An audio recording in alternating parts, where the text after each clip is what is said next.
Hey, what's up, everyone? So it's been a while since I did just straightforward music theory kind of lesson video on this channel, so I thought I'd try to do it again. And I remember I used to have a series that I was starting that was just about going from the basics of music theory, like from intervals and basic scales and stuff like that, up and just building up on it. And the last video I posted on that was a while ago, so I figured I'd just continue on with that. So today, I believe the last thing I talked about was seventh chords, or just building chords, basically. So I started with triads and then went over to seventh chord. Now I think the next logical thing to do is to start talking about combining what you know about chords along with what you know about scales and how diatonic harmony works. But before I get into that, I just wanted to let you all know that I'll actually be going on tour in the next, in about a week, exactly 1 week, I'll be leaving for tour from when I'm recording this video. So it's just a really short tour, just 5 shows just around like Southern California, also 1 show in Las Vegas and 1 show in Yuma, Arizona. I'll be playing with my band, Remnants of Humanity, along with our good friends in Shaw Nova. We're both going to be touring together. And we'll be playing with a bunch of other awesome bands like Archaeologist and Sea in the Sky and Bantamweight and a bunch of other cool artists. So definitely, if you're in the area, I'll put the dates down in the description, all the dates and all the locations we'll be playing at. And if you can't, or if you're around those areas, it'd be awesome to meet some of you guys. But anyway, that's enough shameless self-promotion. Let's start getting to the video. So first of all, what exactly does diatonic harmony mean? Well, harmony basically just means playing multiple notes at the same time, so that basically means like playing chords. Or if you're playing with an ensemble or with a band, that means basically all the collective notes that you're all playing at the same time. Now when harmony is diatonic, that basically just means that all the notes that the band is playing or all the chords that you're playing all exist within one particular scale. Now, whatever that root note is, that's generally what we refer to as the key of the song. Or, you know, when musicians are talking and you hear them say, like, oh, this song is in the key of C, or this song is the key of E minor, or whatever, that basically refers to what scale you're playing. So if it's in key of E minor, you're going to be focusing around this kind of sound.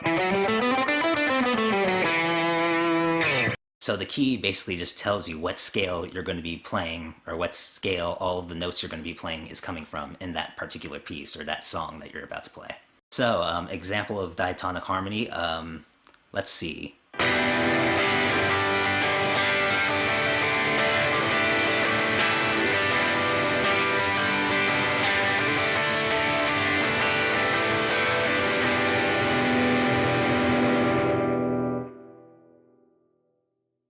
Now when you hear those chords, you notice that there's one particular chord that kind of sounds like the song could end on that chord.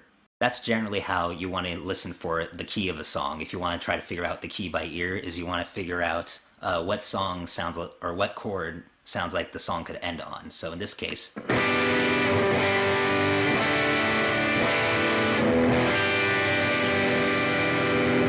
that last chord, it sounds like that could end on, the song could end on that chord. As opposed to if I just went like...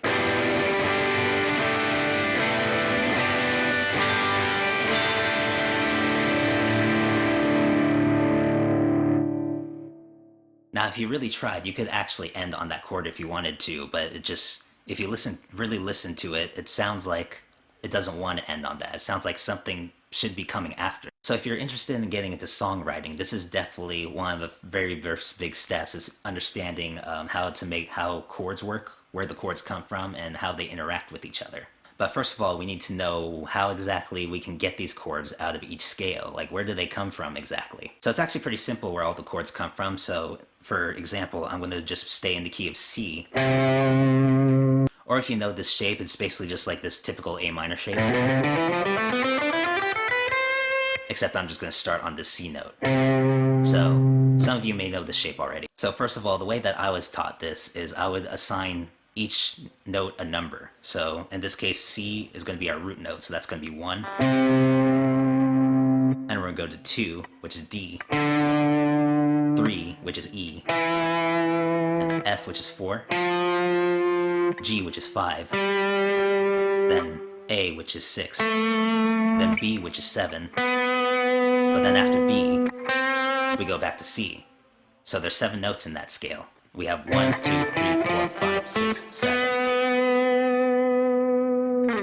So first of all, what is the home chord, or what is the one chord in this case? So what we're going to do is we're going to just take that 1, we're going to skip the 2 and go to 3, skip the 4 and go to 5, and now play all those together. And that's your one chord. Now if you watch my last video that was about triads, you'll know that this is a major chord. So the one chord in C major is, of course, C major. So that's the first chord. What do we do to get the second chord? So all we do is we go from 1, we instead go to 2. So we're going to start on the second note in the scale.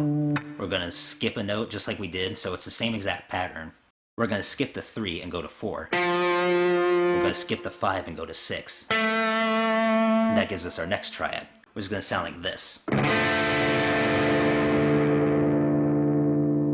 In which this would be a D minor triad. So now we have the chords C and D minor.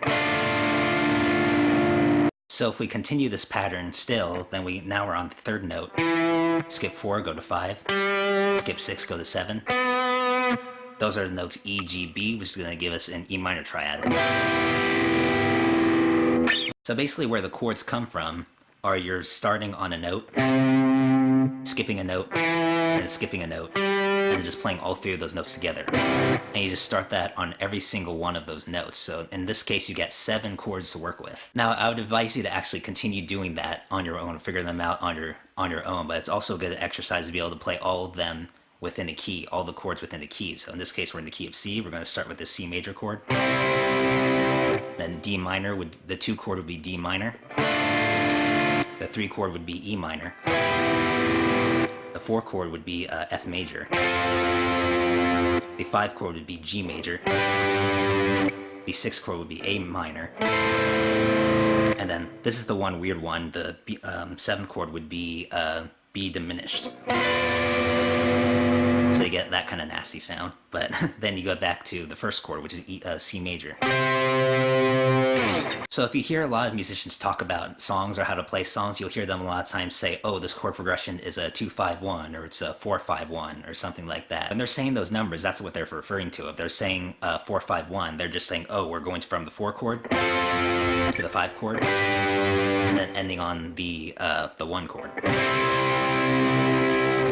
Or if you say 2-5-1, that's going to be going from D minor, the 2 chord, to G major, the 5 chord, and then to C, which is the 1 chord.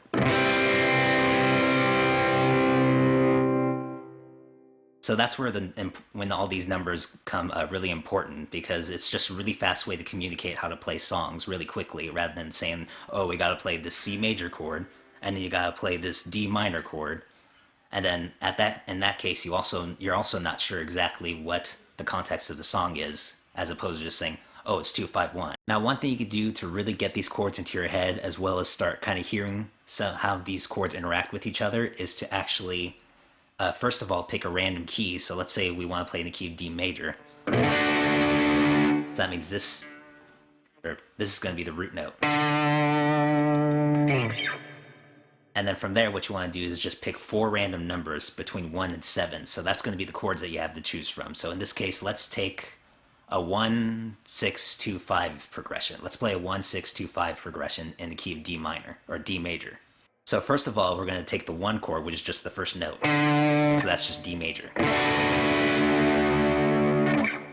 And from there, we're going to take the 6th note, because we're going to play the 6th chord. So from here, you want to just count 1, 2, 3, 4, 5, 6. In this case, that's going to be B. So in this case, I'm just counting up the scale, and that's going to bring us to the note B. And if you figured out all the chords the same way that I showed you in the beginning of this video, you'll know that this chord is a B minor chord. Because the 6th chord in the major key is always going to be a minor chord. And from there, we're going to figure out the 2 chords. So here we just go 1, 2, which is going to be E. The 2 chord is a minor chord, so it's going to be E minor. And then the last chord we have is 5, so we're going to count 1, 2, 3, 4, 5. That brings us to the A note, and the 5 chord is a major chord. So we're going to play A major.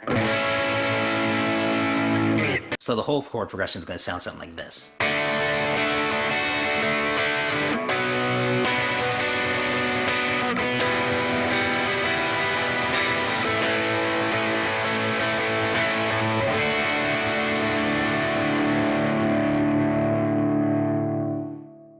And the more you do that with more different numbers or different random numbers or different random chords, you'll start to understand what chords really flow into each other and what chords interact with each other really well and what chords don't.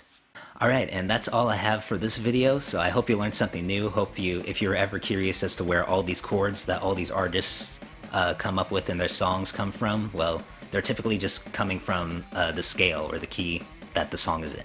So I definitely advise you to practice doing those kind of things. Even when you're listening to your favorite songs, try to figure out what those chords are, because it also trains your ear and gets your ear more used to hearing what these chords are. And of course, this is a basics of music theory kind of video, meaning that if sometimes you'll come across some chord progressions where you'll play a chord that's not diatonic and doesn't seem like it should make sense, but it just sounds really cool to you, I would advise you to keep doing that. And if you think it sounds good in one of your songs, I would advise you to just keep going with it, even if you don't fully understand what's going on, because the point of music theory is just to describe what's going on in a song and why something sounds a certain way. So if you do something different that you don't quite understand, but it still sounds good to you, you should still continue to do it, because all these music theory concepts aren't meant to be like concrete rules. Like, you're not supposed to just follow them as if they're rules, because if you think of them as rules, then that just really limits your creativity of like, oh, I have to take every chord out of a scale, and if it goes out of and if I play a chord that's not in the scale, then it's not going to be right. Well, you can play a chord that's out of the scale and make it right. You just have to know how to make it sound right. So basically, you can do whatever you want, but this is a good starting point. Just understanding diatonic chord progressions, and then maybe later on discussing non-diatonic or just chords that you wouldn't expect to work in certain progressions. But anyway, that's all for today. Check out the tour stuff if you just happen to be in some of those areas and are interested in seeing us. It'd be awesome. Again, it'd be awesome to meet some of you guys and see you guys out there. But yeah, on that note, I will catch you all in the next video, which will probably be after tour, or maybe I might even vlog some of the tour if I have enough space in my phone. So we'll see how that turns out. But yeah, I'll catch you in the next video.